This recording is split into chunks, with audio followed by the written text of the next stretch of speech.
In a show of solidarity against the United States, Russian President Vladimir Putin and North Korea's Kim Jong-un have signed a Cold War-era mutual defense pledge between their countries. Their pledge of mutual assistance in the face of aggression is alarming to the United States and its allies. The Pentagon believes Putin is in North Korea to secure weapons to help in Russia's fight against Ukraine. John Fenolio live in the news center with today's closely watched developments. John.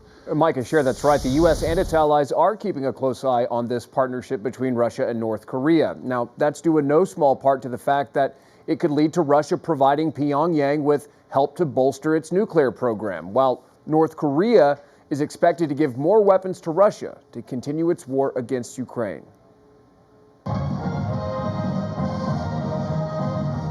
North Korean leader Kim Jong-un rolling out the red carpet for Russian President Vladimir Putin. It's Putin's first visit to the authoritarian nation in 24 years, and he was given a full state welcome. The two signing a mutual defense pact, requiring the countries to respond to each other's aid if either is attacked.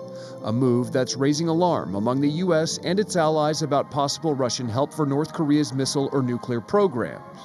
The U.S. and NATO leaders say North Korea is supplying weapons to Russia in its unprovoked war against Ukraine. Yeah, look, we've seen, as you've said, Russia try in desperation to develop and to strengthen relations with countries that can provide it with what it needs to continue the war of aggression that it started against Ukraine. NATO Secretary General Jens Stoltenberg says what happens between Russia and North Korea has a global impact.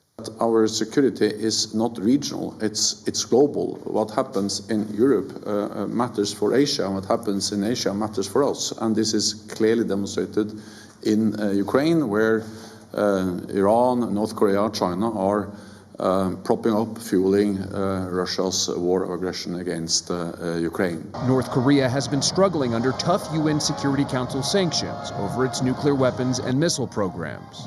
Russia is also dealing with sanctions by the U.S. and its allies over its continued attacks on Ukraine, a point not lost on Putin, who praised the new partnership with Pyongyang while criticizing the U.S. and its NATO partners.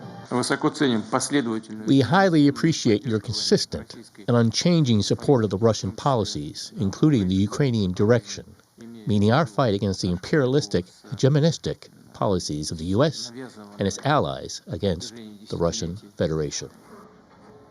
The White House is downplaying the visit while noting concern over Russia's growing alliances with not just North Korea, but also Iran and China.